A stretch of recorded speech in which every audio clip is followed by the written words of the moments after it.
My talk is about mechanical quantifying and directing biological systems. The directing is more the application aspect. So first we want to understand how we can characterize mechanical properties of biological systems of a cell, for example, and how we can use that to manipulate the cell. And at the end, I will give an example how we contribute to vision restoration on that of blind people.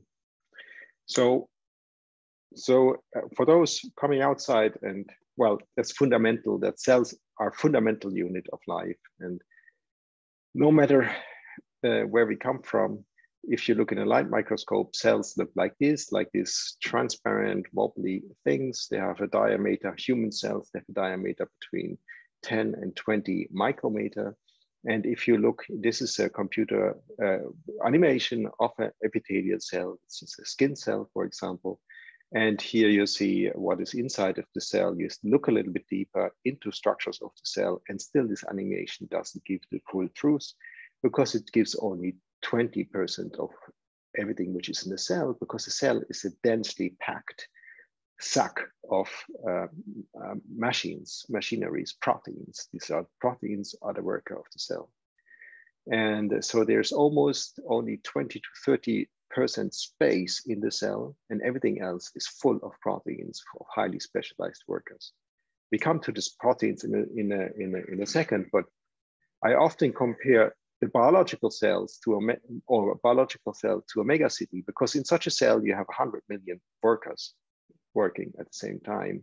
And if you give these proteins an individuality, like a protein, for example, we have proteins which convert energy, or which use energy to transport cargo, or to degrade waste products, or to synthesize new proteins, and so on. We can go on and on and on.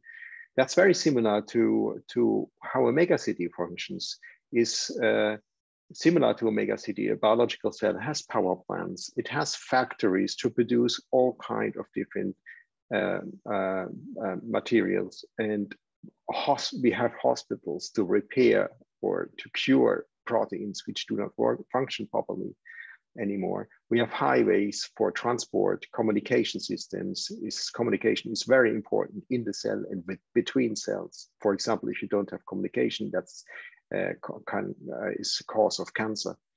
We have bakeries too, which are the mitochondria. They produce the energy or convert energy. We have transport systems. We have production sites, workshops, police stations, even policemen we have in the cell. And it's crowded by millions of workers. So look at Shanghai here. And Shanghai possibly has even less people than a cell has workers. So how does a cell work? And how can we understand that? So some groups at the HITS try to understand that on a base of single proteins or protein networks, but to understand 100 million proteins, how they work all together in a concert, so that the cell does its specific function as it should do in the body. And in the body itself, we have 1 billion cells. This is something which we do not fully understand at the moment. Okay, let's go for that. These are workers, 4 workers of the cell out of millions. It's a cytoskeleton. You see here, the cytoskeleton spans the architecture of the cell. You have proteins involved in signal construction, proteins involved in energy conversion, and proteins, for example, involved in molecular transport. And what the workers do of the proteins, they coordinate the complex functions through several million workers, proteins, and altogether cell has 100,000, 1 million differently specialized workers. Okay, so oops, again. So now I would like to go to this mechanobiological aspect I have, and we look at this is our cells illustrated by a cell culture basics handbook, which you can get as a biologist for culturing cells. And if you look at the cell on a substrate, on a support, this would be a support here, it's not shown here. A cell can be shown like that. And these are some meshworks of proteins which give the cell a shape, or they cause tensegrity, which means that there is some tension and applied to this architectural framework of the cell, so the cell can maintain its shape. Now, as soon as there is some mechanical forces or cues, mechanical cues from the outside applied to a cell, then the cell responds to it and regulates, for example, the expression of genes and cellular activities. And this term, mechanical biology, has been coined about 15 years ago, 10, 15 years ago. And now slowly we are learning what it means.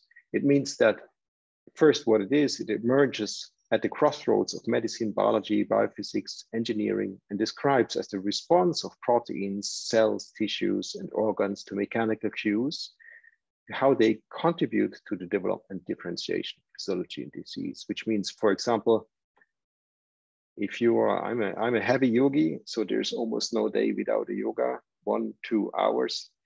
And I never thought that my yoga is somehow related to what I'm doing, but actually by stretching and by pushing cells or your tissues, you activate programs in these tissues. And these programs can be positive and can regenerate, for example, or can switch on cellular activities or organ activities and can lead to regeneration. Yeah.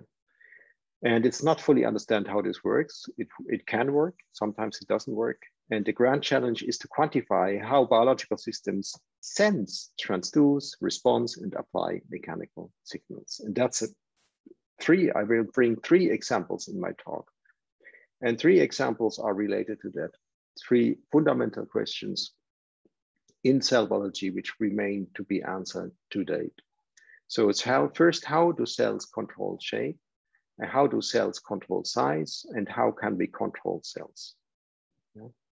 And cell shape, for example, is linked to function. And we have, as I said, in the body, we have a billion copies of cells and many, many different families of cells. So this, for example, are cells from epithelial, so skin cells, part of it imaged by electron microscopy. That's a fibroblast. It's again a different skin cells, a red blood cell here. These are rods and cones of the retina of our back of the eye, which we use for vision, to visualize, for example, this picture.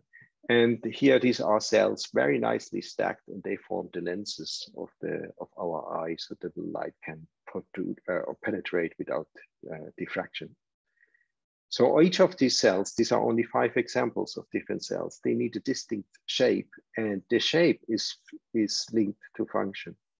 But so far, we don't know how the cell knows. We don't understand how the cell knows which shape it should have and how it adopts the shape and controls the shape. It's a miracle. It's so fundamental in biology, in life, and we cannot answer this question. So we wanted to make an attempt to contribute to that, and that was to characterize how do cells control shape. And one of the most drastic cell shape changes occurs in mitosis. This is when the cell divides, and the mother cell divides into daughter cells. And this happens in our body every 24 hours, roughly. Every cell is divided, except neuronal cells, which do not divide anymore. And this is now an light microscopy image of a normal cell adhering to a support of animal cell. And this cell goes through mitosis. It's speed up, so you can see it a little bit faster, but look what happens. It's a flat cell on the support, and now it rounds up.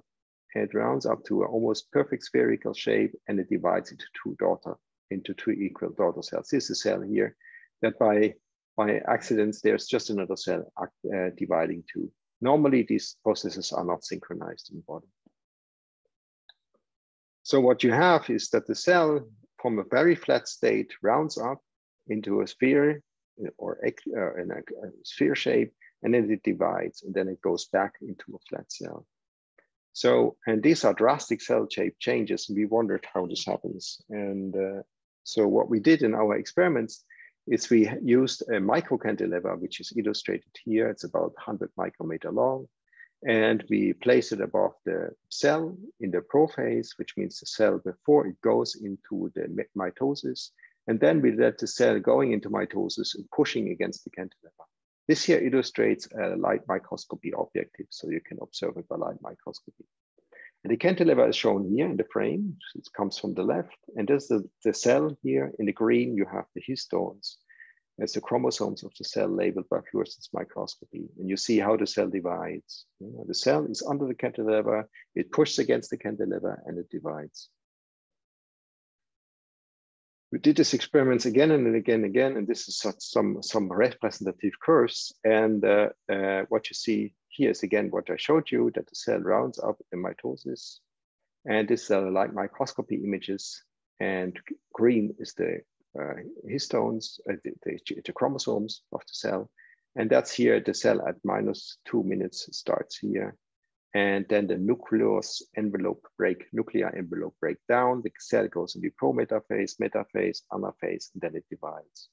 And what we measure here is the force which the cell pushes against the cantilever here. So the cell generates a force against the cantilever to round up, to create space so it can separate the chromosomes.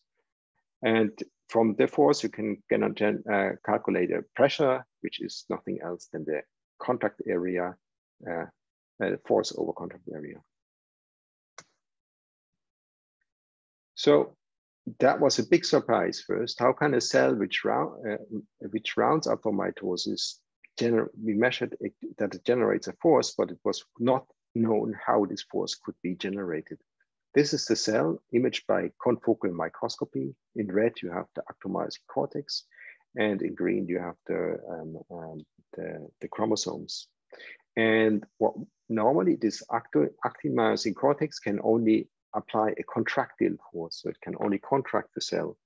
But what we measure is the cell expands to the outside. So it pushes against, and the only thing which we knew from textbook was that the cell can not push outside, it can only contract. So that was a big miracle or a surprise until Martin Stewart, he's now a professor in Sydney. And he did the following experiment. Here the cell rounds up from prophase to prometaphase. Here would be metaphase and anaphase. And here at this point, he adds a chemical compound, lantrocolin A.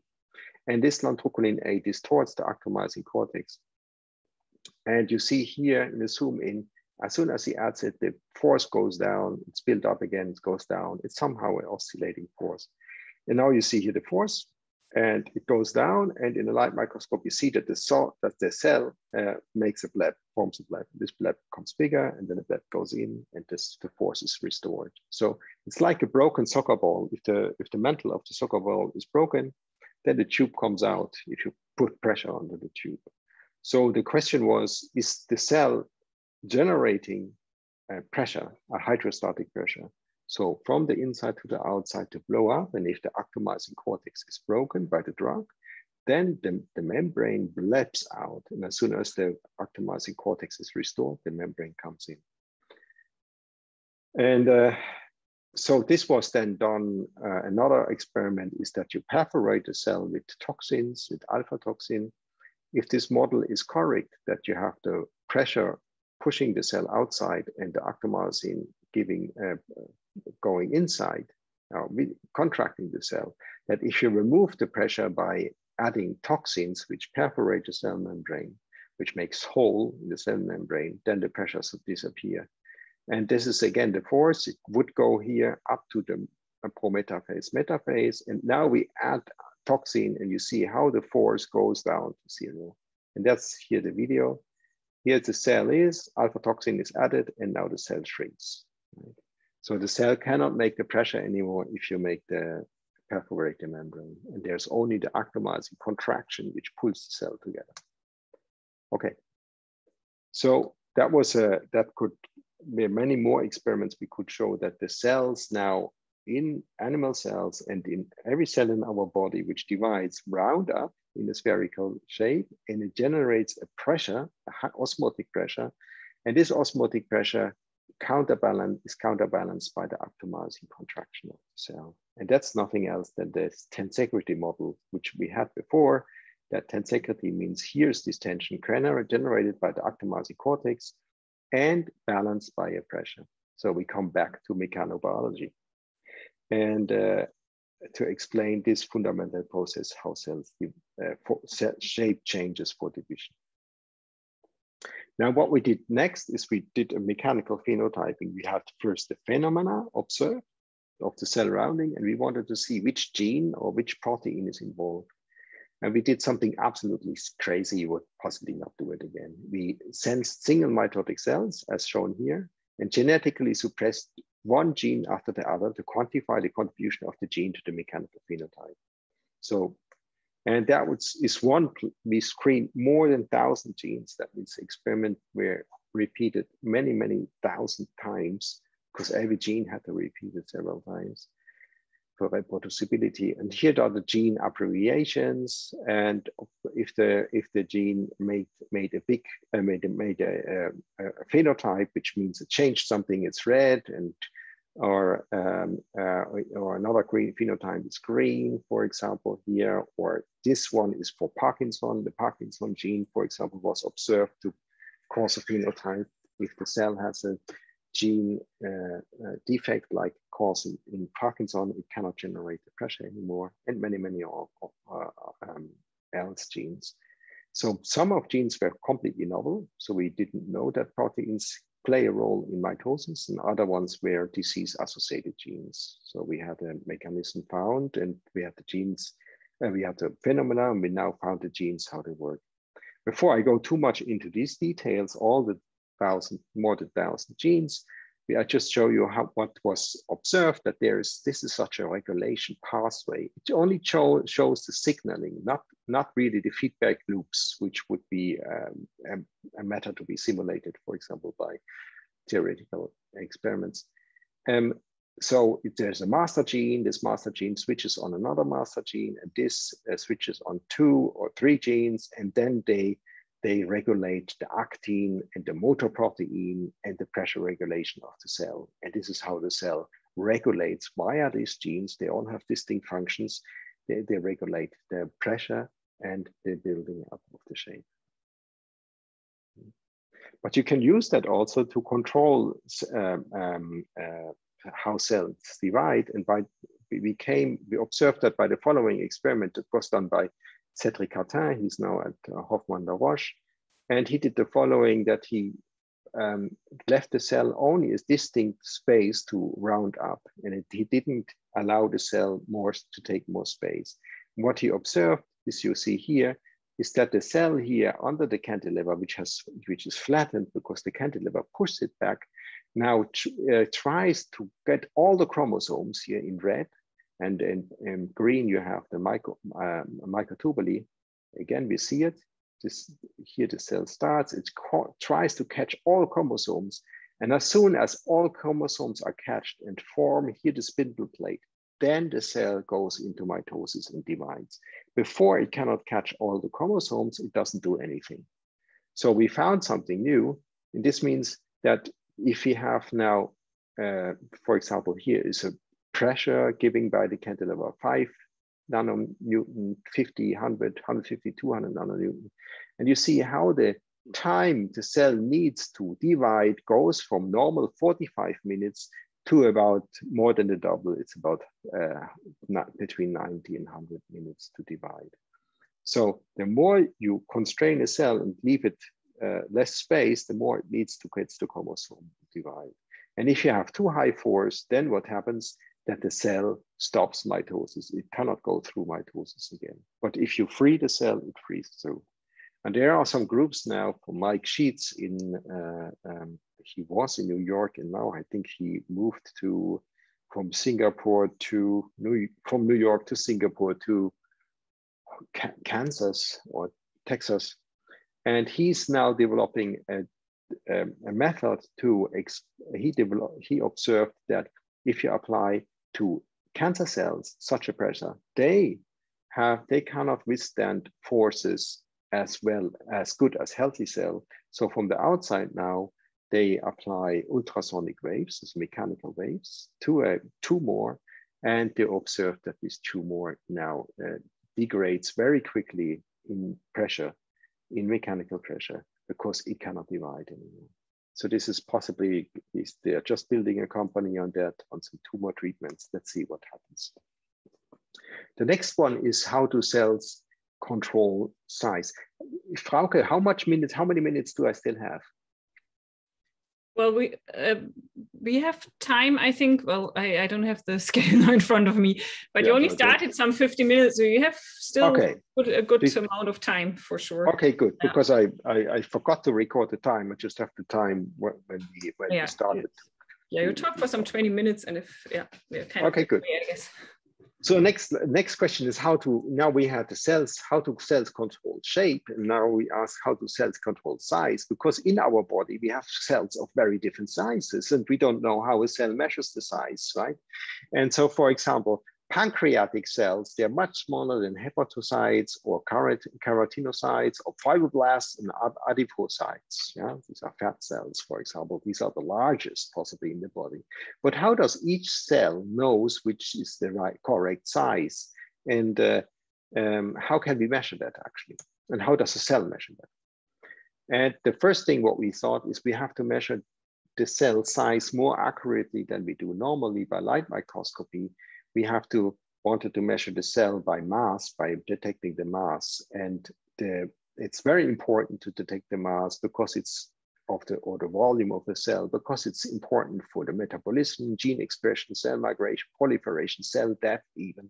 So all these factors, cell volume or mass, play a role, and the cell measures them and then decides what to do. But before we from the outside measure these roles of the cell volume and mass, we needed a tool to be very accurate. So for that, so far cell volume is measured quite accurately by flow cytometry, but of suspended cells.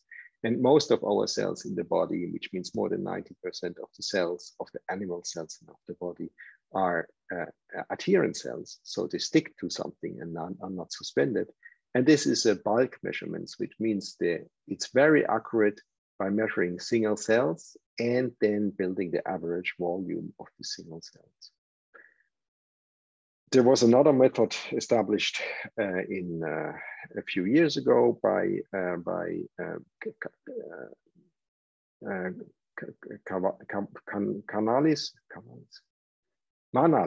Scott Manalis in the MIT.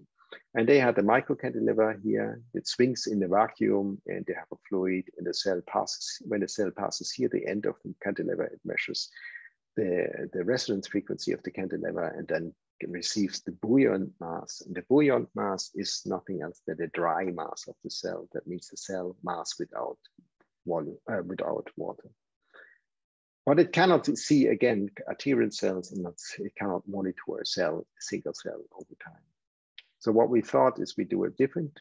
We take a cantilever, we oscillate the cantilever at 5 to 10 angstroms, and we attach a cell which has a size of 10 to 20 micrometer on the cantilever. We have cell culture conditions here. And if you oscillate the cantilever at the resonance frequency of the cantilever, the natural resonance frequency, then this natural resonance frequency is proportional to the mass of the cell, of the cantilever plus the cell. So we first measure the resonance frequency of the cantilever, and then without the cell, and then with the cell, and then we always can monitor the mass increase of the cell by monitoring the resonance frequency. All is done in cell culture conditions. Here you see the cell, and now the cell grows into a tissue on the cantilever and goes bigger. It takes a little bit. These are hours here, the timestamps. It's a 70-hour movie, and you see the cell growing while we do a measurement. And so the measurement is absolutely not perturbing, right? So you can see tissues growing if you wish so, and you can measure the mass starting of the tissue or start from a single cell growing into a tissue. So, and now the first thing what we did is we measured two different cell types, HeLa mass and mouse fibroblasts. And these dots are single cells. And this is the mass in nanogram of the cell itself. That's the cell. There's a cell in the cantilever with fluorescence marked, histone and actin. And what we observed then, they have an average force, but if you go for short time resolution and high mass resolution, you see that this is a single cell here. that the single cell fluctuates. On the red curves is the fast fluctuation, the green curve is a slow fluctuation. And here in a reference, you see the gray curve of a fixed cell, which means it's a dead cell. There is no fluctuation at all. So it comes really from the living cell. That's another cell, another cell. And if you analyze the mass fluctuations of a cell, it's about 14 picogram per 2-second period. And the slow fluctuations, 12 picogram per 18-second period, roughly. That's from a mouse fibroblast. And similarly, you have that for a HeLa cell, that there are the fluctuations too, fast and high fluctuations. And you can easily imagine, and this again is now simulated at the moment, but not ready, is that by a cell which regulates the volume or the mass, if it measures that the mass is too high, it regulates down. If it's too slow, it regulates up and down and up and down. It's a typical regulation mechanism which you can observe here. But which genes do this regulation, we have to find out at the moment. We don't know. It's just this is the observation of the phenomena.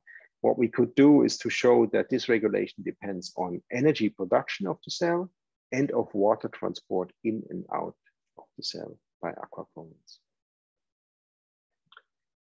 So, and now we can measure now the mass. With this instrument, we do some experiments already to learn how cells regulate volume and which genes are important for that. And that will be important for example, for cancer cell growth or adiposis, so diabetes and other applications. Now we go for how two cells measure and control size. That was published 1 year ago, 1 year ago. And what you see here is a HeLa Kyoto cell, and you have the actin labeled in red, and in green you have labeled the chromosomes. And here the cell is confined from 20 micrometer, that's the radius of the round cell, to 10 micrometer, and here from 10 micrometer, then further to 5 micrometer. And look what happens. The cells here this is the cell confined to 10 micrometer height, and this is the cell confined to 5 micrometer height. It starts blabbing. It's very, very active. It's very active, and it tries to escape. It tries, actually, you don't see it here now, it tries to run out of this confinement. So something happens if we confine a cell further down than to 5 micrometer. And why is that important? Is because in immunology, the cells which are in niches, they are very difficult to target by chemotherapy, for example, because they do not come out, and they do not expose to the chemo, to chemical drugs. This is particularly the case in the bone marrow. And if you have now such a cell in such a narrow environment, what happens? The narrower the environment becomes, here this is the cell confinement height, the more you squeeze it, the more it increases the velocity. So we observe that you squeeze the cell, it gets an incredible activity, and now it starts, as soon as you're below 5 micrometer, it starts to escape this environment. It tries to get out the environment. So you have to find a way how to do that and how to activate it. So again, that's 20 micrometer cell with the nucleus and actin, and now you squeeze it down, and now it starts activity. Its motor proteins are activated, and it starts to crawl away, it tries to escape.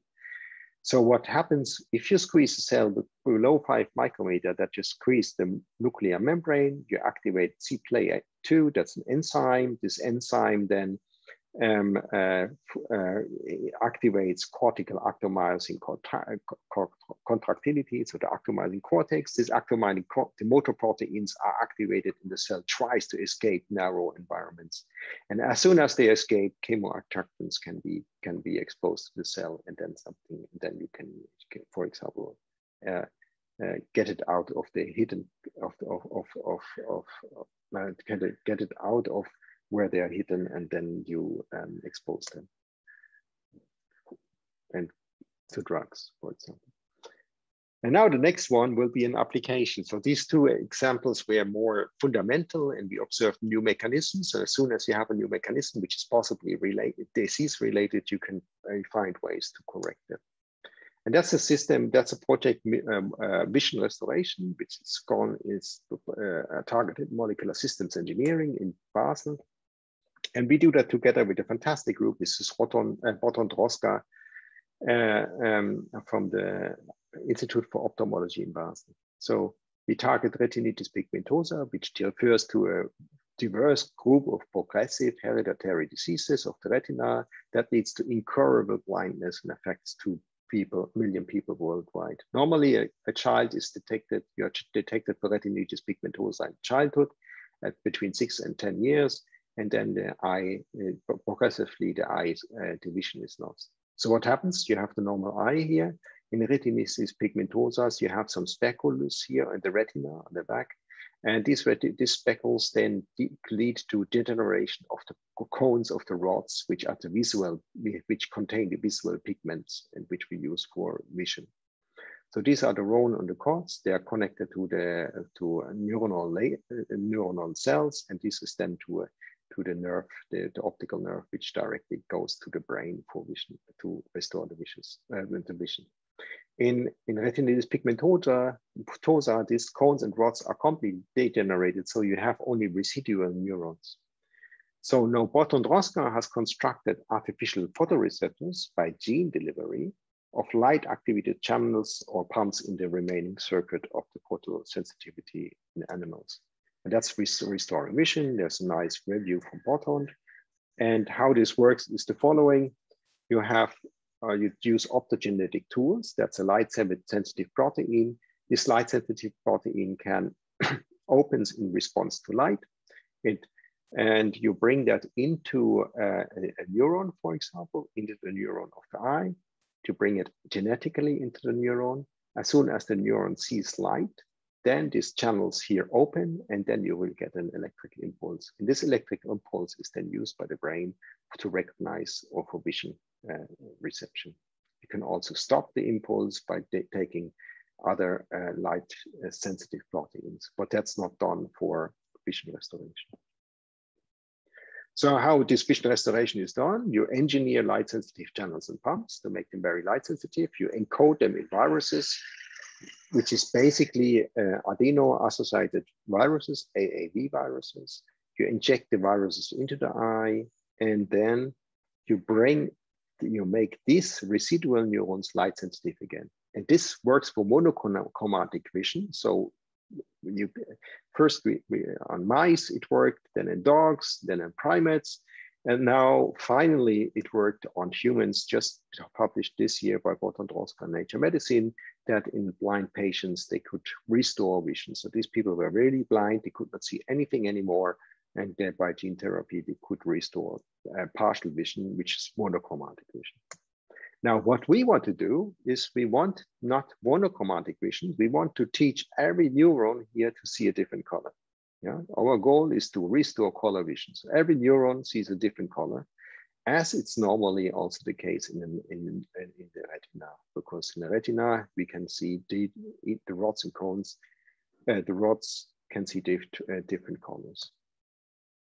Okay. Now we had a delivery problem, and we had again the viruses. Either we use nanocarriers for proteins or viruses encoding a channel rhodopsin, and we wanted to deliver every virus to a different gene here, to a different neuronal cell. But how do we do that, and how do we understand how a virus binds to a cell? Therefore, we did first an experiment. We attached, in this case, a rabies virus to the cantilever of an AFM. And we image the cell, and for every pixel by pixel, for every pixel, we approach the cantilever to the cell and withdraw it from the cell to measure the binding of the virus on the cell surface receptor to which the virus binds. And that's done under cell culture conditions. These are the cells over hours imaged, and they're very happy. Green is again histone labeled. And the CK cells in this cell in time. And then we did the experiment. We mixed cells which have these receptors to which the virus bind. They are colored in red, and the other cells are black. They don't have the receptors. But in this image, you see all the cells here, and only those have the receptors. Now we zoom in on this area. So these are 2 cells here, 2 cells, and another 2 cells here, which do not have the receptors. And now you see for every pixel of the image, we went down once with the rabies virus to the surface and measured the binding of the virus to the surface. And this looks like here, you come from, you're away from the surface, you approach the surface, you push the tip to the surface, and you withdraw it again, and then you see ruptures. You pull away the virus from the surface, and you measure these rupture steps. And these are 3 examples where you measure rupture steps. In many more examples, everything which is black here, don't measure anything. And that has led us to interpret the unbinding of the virus to the surface. And just in a nutshell, what we measured is that the virus here binds stepwise to the surface. The first binding is quite with a high K off. That means it's a very weak binding. But then there's a second receptor binding. Then the K off goes high. The third receptor binding, and the K off is even higher. So then the binding is strong. And we know from biology that the virus has to bind with 3 receptors to open the gate, the sesame opening of the cell to get into the cell and to infect the cell with the virus. Yeah, and this is 1, 2, 3 steps. It needs 3 receptors binding, and then it goes on. Now, how can we use this information? And we measured here the binding of the receptor towards of the virus to a cell. We measured the binding forces or the binding energies. And now we thought, how can we use that to direct which cell the virus should infect or transduce? And so what we did is we used a glass pipette, a patch clamp pipette, very sharp. It's 1 micrometer in the diameter at the front. We chemically functionalized it. We attached the virus via a linker to the surface, but this linker is very weak. The linker was much weaker than the virus binds to the surface. So it's enough to attach the virus. And as soon as we bring the pipette with the virus to the cell, then the virus binds stronger to the cell, and then you can withdraw the pipette from the surface, and the virus remains on the surface, and the cell is transduced. This is just such a glass pipette with viruses on the surface at different magnifications. It's 1, 2, 3, and here's a virus with the icosahedral structure here with substrates units. And this is a tip after stamping. Just how it works, this is a retina of a mouse, of an adult mouse. This is red fluorescent protein labeled ganglion cells. These are neuronal cells. And we bring a virus which expresses green fluorescent proteins only to 1 cell. This is this cell. We delivered it to 1 cell, and this cell then, after 24 hours, expresses green fluorescent protein. This is the superimposition of everything. And that's a confocal microscopy image. So you see the green fluorescent cell, how it is connected in this neuronal layer. So you can address it. And now we thought, okay, if you want to go deeper neuronal layers, like if you want to reprogram neuronal tissues, we have to do it differently. We cannot go with such a pipette into the deep tissue for every cell, because we destroy the area or the tissue. So we have a magnet, and this magnet is again coated with a linker, and this linker then has the virus on it. And we come with the magnet, we come with the pipette. This time it's an open pipette with the contrasting liquid to this neuronal cell. We contrast it, and then we select the cell to which we injected. And then the virus is delivered by switching on a magnet. The magnetic particle will be pulled onto the virus, and the cell will be virally transduced. This is such a magnet coated with viruses on the surface, and to which we use the virus transduction. This is now of a brain section. Here we delivered some particles, some magnetic particles to a certain region in the brain, some deeper region in the brain, and transduced a few neuronal layers. And here you see what you see here. These are the neurons going to a nerve, and then connecting to the nerve. Or you can go for a single cell here, and you can transduce only a single cell with a GFP. And this is now what I'm showing in this slide is this a mouse brain. And this cell here has been virally addressed by a GFP protein, by a channel rhodopsin, So it gets light sensitive, and you see the spontaneous activity of the cell with all the neuronal cells flashing up. These are calcium image activity imaged by fluorescence microscopy. And suddenly you see everything is synchronized just by flashing light. And this is because we activate this one neuronal cell. It gives a different signal, and all cells stop their activity to listen what's going on, and then continue because there's no further signal coming. Just you see it here. And now it was on, you see, and again, and again, and then it just synchronizes their brain. This can be, this is currently used for vision restoration, also to address neuronal disorders, to synchronize, for example, in epilepsy, some to synchronize, to stop the activity of the neural cells, reset them so they can continue again. What we do at the moment, and to apply this method, to apply this method by the viral delivery to reprogram one neuronal cell after the other. This is such a layer of a neuron, and you see every neuron has a different light sensitivity. And now we are soon going into some stages for vision restoration on, to restore color vision in humans. I would like to thank my people from Basel, my fantastic group, which I have here. Here you see the picture, including our lab dog Albert. He's always with us and is there for a stimulus in all kinds and manners. And collaborators related to work is Bertrand Roska, Mathieu Pierre, Alexis Lomarkin, Christian Gerber, and Jason Mercer. And of course, the alumni related to the work, which all have now their professorships in different countries and universities. So thank you very much for your attention.